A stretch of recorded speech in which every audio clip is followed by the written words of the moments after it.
முதல்ல தென் தமிழக அமைப்பாளர் பேசும்போது சமயப்பு எடுக்கிறதுனால என்ன கிடைக்கும் அப்படின்னு சொன்னார் இல்லையா? அப்படிதானே சொன்னார்.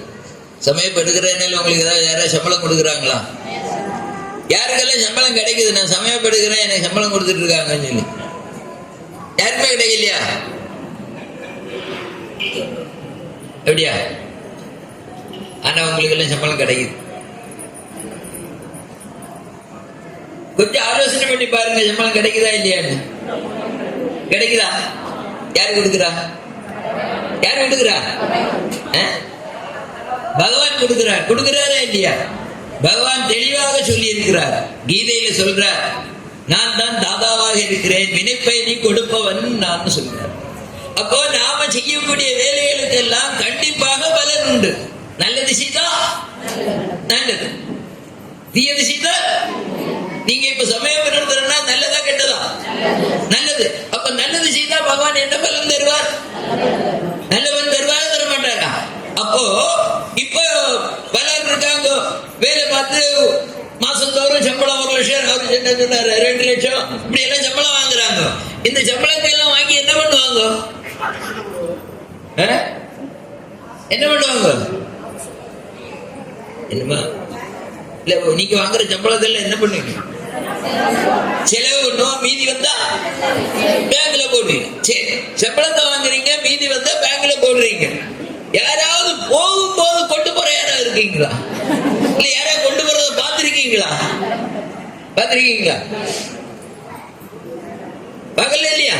அப்போ நாம இந்த உலகத்துல சம்பாதிக்கக்கூடிய பணமோ, பணம் கொண்டு போக முடியாதுங்கிறது ஒரு விஷயம். நகைகள்லாம் கொண்டு போலாமா? நகை கொண்டு போக முடியாது இல்லையா? வயிறு நெக்லஸ், இதுக்கு கையில காப்புல, அதெல்லாம் எல்லாத்தையும் கலத்தி தான் விடுவாங்க இல்லையா? போட்டு விடுவாங்களா? எங்கேயாவது விட மாட்டா, கலத்தி தான் விடுவாங்க. ஹலோ, இப்ப நீங்க இது சொன்னேன்னா ஒரு சின்ன ஒரு கதை ஞாபகம் வந்து, ஒருத்தர் இப்படிதான் இறந்து போன, கணவன் இறந்துட்டான், வயசான ஆள் தான். மனைவி இருந்து அழுதுட்டே இருக்காங்க, ஐயோ நாம இல்லையே பேருக்க கூட, நாம இல்லையே பேருக்கலாமே பேருக்கலாமே, கடவுளே என்ன எடுக்காம அவரே எடுத்துட்டியே, அப்படி இப்படின்னு அழுதுட்டே இருக்காங்க. அழுதுட்டு இருக்காங்க. இங்க இவருக்கு உடம்பை எடுத்துட்டு போறதுக்கு எல்லாம் தயாராயாச்சு. பார்த்தாச்சுன்னா அவனுக்கு கையில ஒரு மோதிரம் கிடக்கு. என்ன கிடக்குது? மோதிரம். மீதி கையில கழுத்துல கிடந்த செயின் எடுத்துட்டாங்க, மோதிரம் எடுக்க முடியல. அப்போ கூட ஊர்ல இருந்த ஒரு பெரியவர் சொன்னாரு, யாராவது ஒரு ஆளை கூட்டிட்டு வந்து அந்த மோதிரத்தை வெட்டி எடுத்துருவோம் அப்படின்னு. ஏன்னா அப்படி போட்டு அனுப்ப முடியல, வெட்டி எடுத்துடும். இது இந்த மனைவிக்கு காதுல விழுந்தது. ஓ ஐயோ போயிட்டேன்னு சொல்லிட்டு இருக்கா. அது கூட இது மோதிரத்தை விட்டாதீங்க, வேண்டாம் விட்டுங்கோ.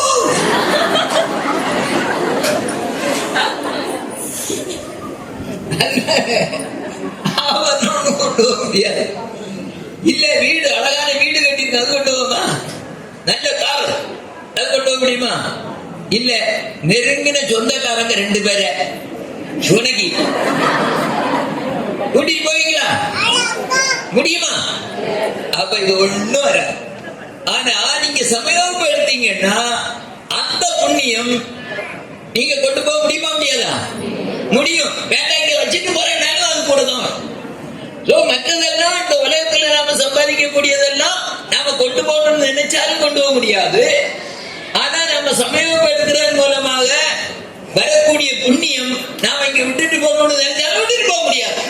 அப்போ உங்களுக்கெல்லாம் சமயப்படுத்துறதுனால சம்பளம் கிடைக்குதா இல்லையா? ஏற்கனவே சம்பளம் கிடைக்குது, கை தூக்கி பார்ப்போம். அப்ப எல்லாரும் கட்சி மாட்டீங்க இல்லையா? கிடைக்கும். அப்போ நமக்கு சம்பளம் கிடைக்குது. இனி யாராவது பேசினாங்கன்னா இவங்க சமயப்படுத்துறதுனால ஒண்ணும் கிடைக்கல அப்படின்னு சொன்னீங்கன்னா தப்பு.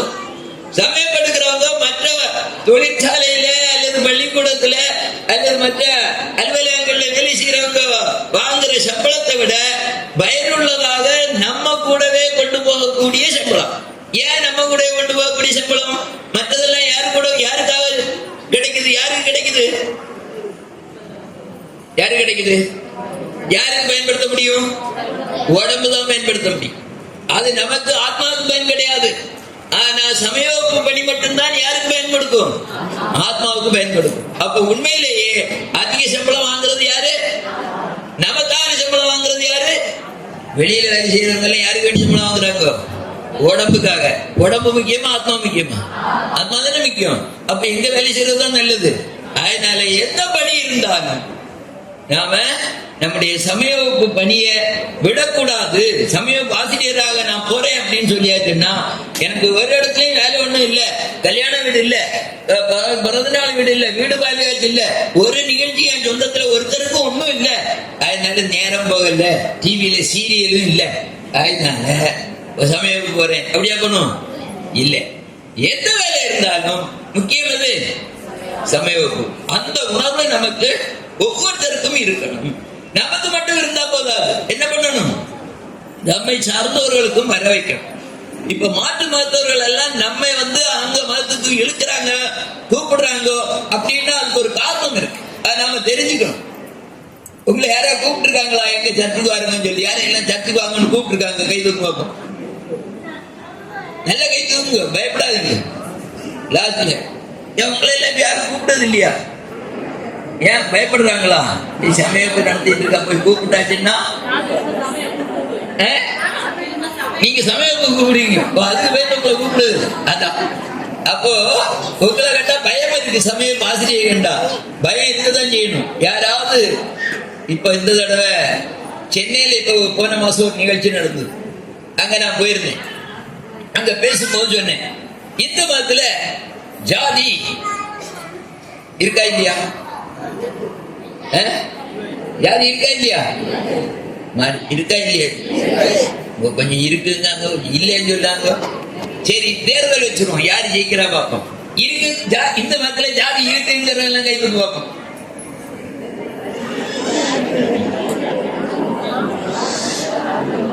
சரி, இந்து மதத்துல ஜாதி இல்லைங்கிறவங்க கை தூக்குங்க. சரி, கைகளை கொடுக்கும். இந்த ரெண்டு கட்டா எல்லாம் கை தூக்குங்க.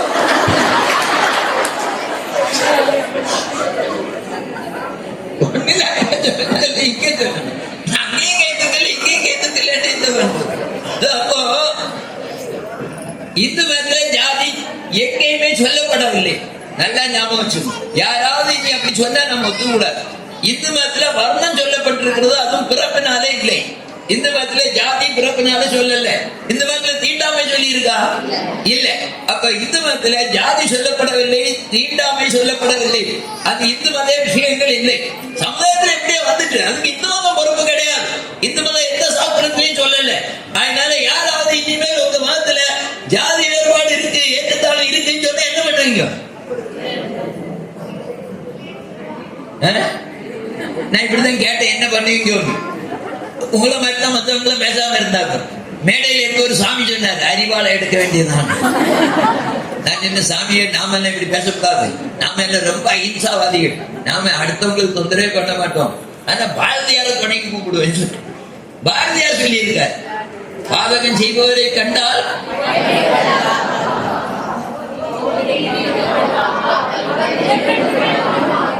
நான் சொல்லல, பாரதியார் சொன்னார். அது கூட இந்த கொஞ்சம் பேர் சொன்னாங்க. ஒருக்கு நான் சரியா?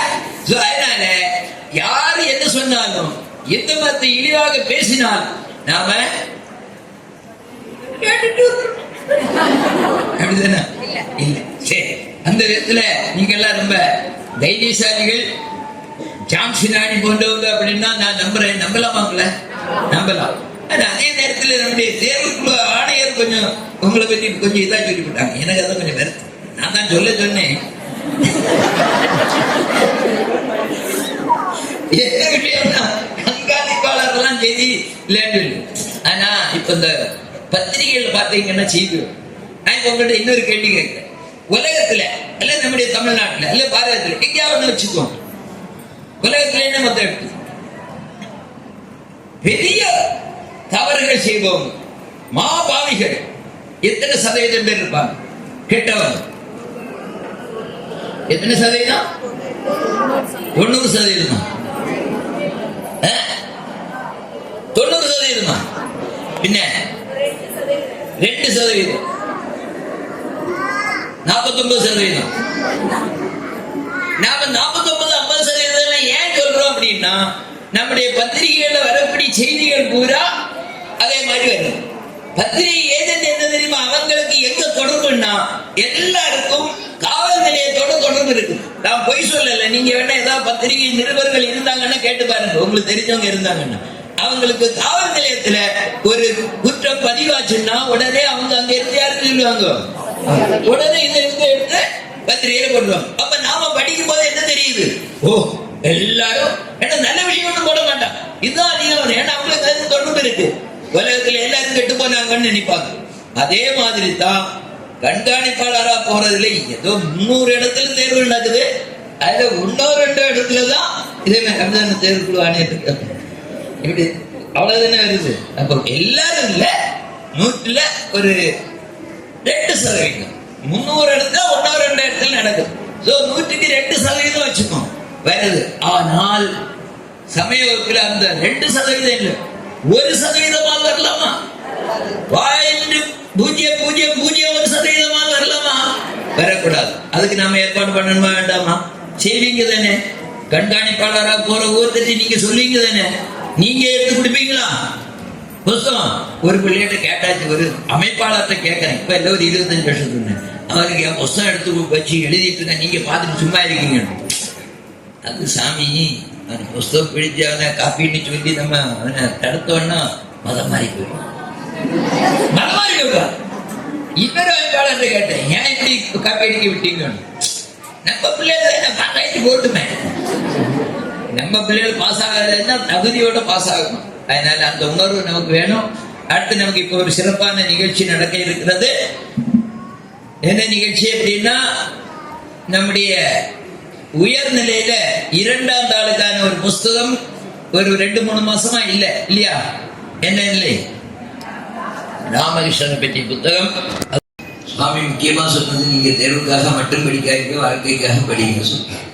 ஆனா நாம என்னதான் பண்ணிட்டு இருக்கோம்? தேர்வுக்காக படிச்சுட்டு இருக்கோம். தேர்வு முடிஞ்சா அது அந்த பக்கம், இது இந்த பக்கம் இல்லையா? அப்படி இருக்கக்கூடாது. அப்படியே கற்க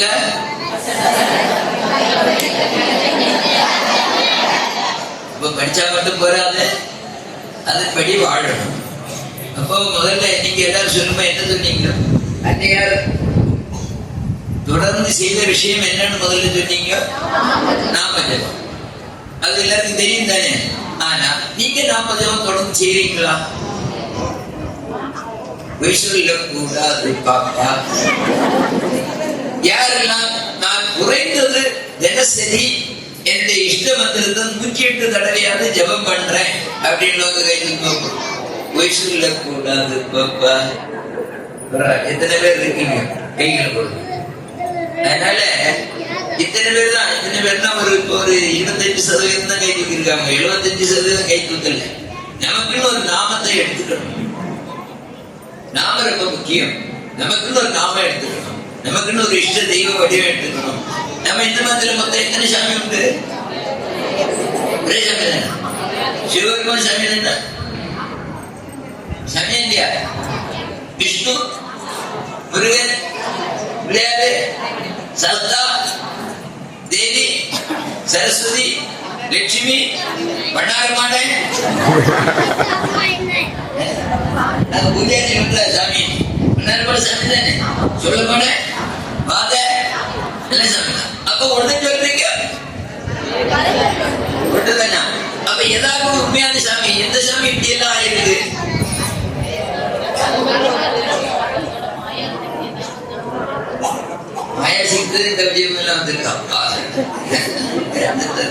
சரி, அப்ப ஒரே சாமி தான். ஆனா எந்த வடிவம்னாலும் சரி, எந்த நாமம்னாலும் சரி, அந்த பரம்பொருடைய வடிவம் தான், பரம்பொருடைய நாமம் தான். அதுல ஏதாவது ஒரு நாமத்தை நமக்குன்னு எடுத்துக்கணும், ஏதாவது ஒரு வடிவத்தை நமக்குன்னு எடுத்துக்கணும். அதை எடுத்துட்டு அதை நாம என்ன பண்ணணும்? அந்த நாமத்தை தினசரி ஜபம் பண்ணணும். முன்னாடி கிராமங்கள்ல குரு இருந்து தீட்சையெல்லாம் கொடுப்பாங்க. இப்ப அந்த ஏற்பாடுலாம் கிடையாது. அதை பற்றி கவலைப்பட வேண்டாம். நமக்கு ஒரு நாமத்தை எடுத்துக்கணும். உங்க குழந்தைகளுக்கு நீங்களே குருவா இருந்து மந்திரத்தை சொல்லி கொடுத்து அவங்களை சொல்ல செய்யுங்க. நம்முடைய குடும்பத்தில் உள்ள எல்லாருமே ஜபம் பண்ண தொடங்கினால் என்ன ஆகும்னா, நம்முடைய குடும்பம் சிறப்பாக அமையும். அதோட சுவாமி சொன்னாங்களே, நாம ஜபம் மட்டும் போதாது, வேற என்ன செய்யணும் சொன்னாரு? வழிபாடு செய்யணும். நம்முடைய இஷ்ட தெய்வத்தினுடைய படத்தை நாம எங்கேயோ ஒரு இடத்துல வச்சுட்டு நம்முடைய வீட்டுல எல்லா வீட்லயும் சில வீடுகள்ல வசதியான வீடுகள்ல தனியாக அறை இருக்கும், பூஜை அறைன்னு சொல்லி ஒன்று இருக்கும் இல்லையா? எல்லா வீட்டுக்கும் வசதி விடப்படு. நமக்கு இருக்கிறது அறை இருக்காது, அதுக்கப்புறம் சாமிக்கு தனியா அறை கொடுக்குறது. ஏதாவது சுகர் இருக்க இடம் வச்சிருப்பாங்க. எல்லா வீட்லயும் இருக்கா இல்லையா? யாருக்க வீட்டுல எல்லாம் எங்க வீட்டுல சாமிக்கிட்ட தனியா அறையோ இல்லை சாமிக்கிட்ட தனியான ஒரு சுகர்ல ஒரு இடமோ கூட கிடையாது அப்படின்னு கை தூக்கமா எல்லா வீட்லயும் இருக்கு. யார் வீட்டுல எங்கிட்ட சாமிக்கு ஒரு இடம் அல்லது அறை இருக்குங்கிறவங்க கை தூக்கமா ரொம்ப சந்தோஷம். அதுல நாம ஏதாவது வழிபாடு பண்றோமா? சுவாமி சொன்ன மாதிரி ஒரு ஊதுபத்தியாவது கொடுத்து வைக்கிறோமா? பண்ணுவீங்க தானே? அப்ப வழிபாடு சரி பண்ணணும். அதோட என்ன பண்ணணும்? நாம ஜபம் பண்ணணும். உரைத்தது தூக்கிட்டு என்ன கேட்டா எனக்கு சுவாமி மந்திர நிஷத்திற்கு சொல்லியிருந்தாங்க, காலையிலேயே சாயந்தரம் 1000 தடவை சொல்லணும். நான் சாமியார வந்த பரவாயில்ல, கல்லூரியில் படிச்சுட்டு இருக்கும்போது குறைந்தது 1000 தடவை காலையில் 1000 சாயந்தரம் 1000 சொல்லணும். அப்படி நீங்க 1000 சொன்னா நல்லது. அல்லது குறைஞ்சது ஒரு 108வது சொல்லணும். ஒரு இடத்துல சொன்னோம். அது போல போகும்போது வரும்போது பஸ் காத்துட்டு இருக்கும் போது பஸ்ல பயணம் செய்யும் போது வீட்டுல வேலை செய்யும் போது சமையல் பண்ணும் போது எல்லா நேரமும் சொல்லணும். அந்நியார் லட்சக்கணக்காக ஜோப் பண்ணாங்கன்னா எல்லாத்தையும் ஒரே இடத்துல இருந்து மொத்தமா லட்சக்கணக்காக ஜெயம் பண்ணல. அவங்க எந்த வேலை செய்தாலும் அதுக்கு ஒரு பக்கம் என்ன நடந்துட்டு இருக்கும்? நாம ஜபம் வேலை நடக்கும். இந்த வேலையை நாம அதுதான் நம்முடைய கூட வரும். அதனால நாம ஜபம் பண்ணணும். அதோட என்ன பண்ணணும்? வழிபாடு பண்ணணும். செய்வீங்க தானே? இப்ப நம்முடைய சுவாமி நமக்கு சொல்லி இருக்கக்கூடிய முக்கியமான விஷயம், அதாவது சுவாமி பேசினாரு அருமையா இருந்து நல்லா இருந்து அப்படின்னு சொல்லிட்டு போறதில்ல. அவர் சொன்னதுல இருந்து நம்ம எதையாவது செயல்படுத்தணும்னாக்கா அது சிறப்பு. சரி, இப்ப நம்முடைய வழக்கமான அறிவிப்புகள்லாம் இருக்கும். வித்யாகரி பட்டம் வாங்குறதுக்கு முதல்நிலை எத்தனை பேர் தேடி இருந்தார்கள்? 53 பேர் தேடி இருந்தார்கள். அப்படிதான் நம்முடைய தென் தமிழக அமைப்பாளர் சொன்னார். அதுல